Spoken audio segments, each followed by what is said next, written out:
السلام علیکم۔ امید ہے آپ احباب خیر و عافیت سے ہوں گے۔ آج ہم بات کر رہے ہیں امارت یا غربت پر۔ تو دیکھیں، سب سے پہلی بات تو یہ ہے کہ کسی بندے کا امیر ہونا یا غریب ہونا یہ اس کی اختیاری چیز نہیں ہے، یہ چیز اللہ کے اختیار میں ہے۔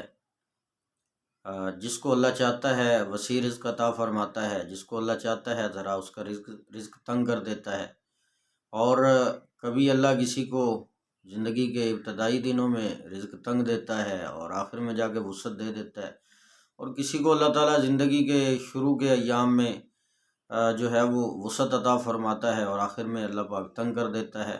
کسی کے ساتھ یوں ہوتا ہے ساری زندگی غربت میں گزر جاتی ہے، کسی کے ساتھ یوں ہوتا ہے کہ ساری زندگی اس کی وضع کی اور امارت میں گزرتی ہے۔ لیکن یہ ہے تو سب اللہ پاک کی طرف سے عنایات ہیں، اس میں بندے کا کوئی اختیار نہیں ہے، یہ صرف اللہ پاک کی طرف سے ہے۔ تو بہرحال پھر بھی کچھ چیزیں ایسی ہیں اگر وہ آپ کے پاس موجود ہیں تو پھر سمجھ لیں کہ آپ خوش قسمت ترین انسان ہیں دنیا کے، اور وہ چیزیں جو ہیں وہ اللہ تعالیٰ نے آپ کو دی ہیں تو آپ دنیا کے امیر لوگوں میں آپ کا شمار ہوتا ہے۔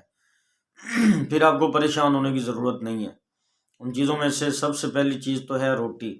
اگر آپ کو 2 وقت کی روٹی عزت کے ساتھ مل رہی ہے، گھر میں بیٹھے آپ سکون سے اپنے بیوی بچوں کے اندر بیٹھ کے جو ہے وہ 2 وقت کی روٹی کھا رہے ہیں، تو یہ آپ کی بڑی خوش نصیبی ہے۔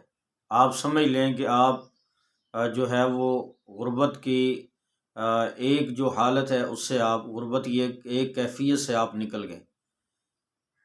تو یہ بڑی خوش قسمتی ہے کسی بندے کو 2 وقت کی روٹی نصیب ہو جانا، ورنہ یہ مہنگائی کا دور ہے، افراتفری کا دور ہے، اس زمانے میں 2 وقت کی روٹی میسر ہونا یہ بڑی غنیمت کی بات ہے۔ دوسری چیز ہے کپڑا۔ اگر اللہ تعالیٰ نے آپ کو اپنا بدن ڈھانپنے کے لیے کپڑا عطا فرمایا ہے تو بہت ہی اچھی بات ہے، آپ بڑے خوش قسمت ترین انسان ہیں کہ اللہ تعالیٰ نے آپ کو کپڑا نصیب فرمایا، اور اگر آپ اچھا کپڑا پہن رہے ہیں تو پھر تو کیا کہنے، اس پر اللہ تعالیٰ کا شکر ادا کیجئے کہ اللہ تعالیٰ نے آپ کو اچھا کپڑا پہننے کو دیا ہے۔ اور تیسری چیز ہے مکان۔ اگر اللہ تعالیٰ نے آپ کو رہنے کے لیے اپنی ذاتی چھت دی ہے، آپ اپنے ذاتی مکان میں رہ رہے ہیں، تو اس پر بھی آپ اللہ تعالیٰ کا بہت شکر ادا کریں کہ اللہ تعالیٰ نے آپ کو اپنا ذاتی گھر عطا فرمایا ہے۔ ورنہ اس دور میں بہت سے لوگ ایسے ہیں جو بیچارے در بدر کی ٹھوکریں کھا رہے ہیں۔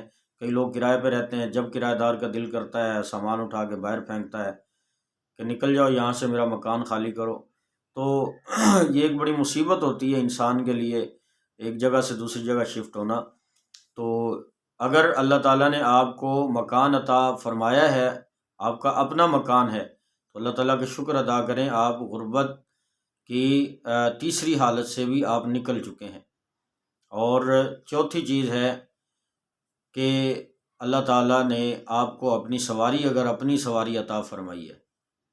اگر اللہ تعالیٰ نے آپ کو اپنی سواری عطا فرمائی ہے تو آپ خوش قسمت ترین انسان ہیں کہ اپنی سواری کی بڑی جو ہے نا وہ سہولت ہوتی ہے۔ جس کے پاس اپنی سواری ہوتی ہے، جب چاہے جس وقت چاہے جدھر چاہے جانا چاہے جا سکتا ہے بڑی آسانی کے ساتھ۔ تو یہ 4 چیزیں اگر اس زمانے میں کسی بندے کے پاس ہیں، روٹی، کپڑا، مکان اور اپنی سواری، تو اللہ کا شکر ادا کرے، اور میں یہ سمجھتا ہوں کہ اس کا شمار دنیا کے امیر لوگوں میں ہوتا ہے۔ باقی یہ ہے کہ انسان کا پیٹ تو بھرتا نہیں ہے، اس کو صرف قبر کی مٹی بھر سکتی ہے۔ اگر کسی کے پاس 1 لاکھ ہے وہ اس کو 2 کرنے کے چکر میں ہے اور اسی چکر میں وہ پریشان ہے، اور اگر کسی کے پاس 2 ہے تو اس کو 4 کرنے کے چکر میں ہے اور اسی چکر میں وہ پریشان ہے۔ تو اگر آپ پریشانی سے نکلنا چاہتے ہیں تو پھر آپ دیکھ لیں کہ اگر اللہ تعالیٰ نے آپ کو یہ 4 چیزیں عطا فرمائی ہیں تو پھر اللہ تعالیٰ کا شکر ادا کریں، اور جو ہے وہ اسی پر اکتفا کریں، اور اللہ تعالیٰ سے خیر و عافیت مانگتے رہیں ہمیشہ کے لیے۔ اللہ تعالیٰ ہمارا حامی و ناصر ہو، اللہ تعالیٰ ہمیں اپنی عبادات میں لگنے کی توفیق عطا فرمائے۔ والسلام۔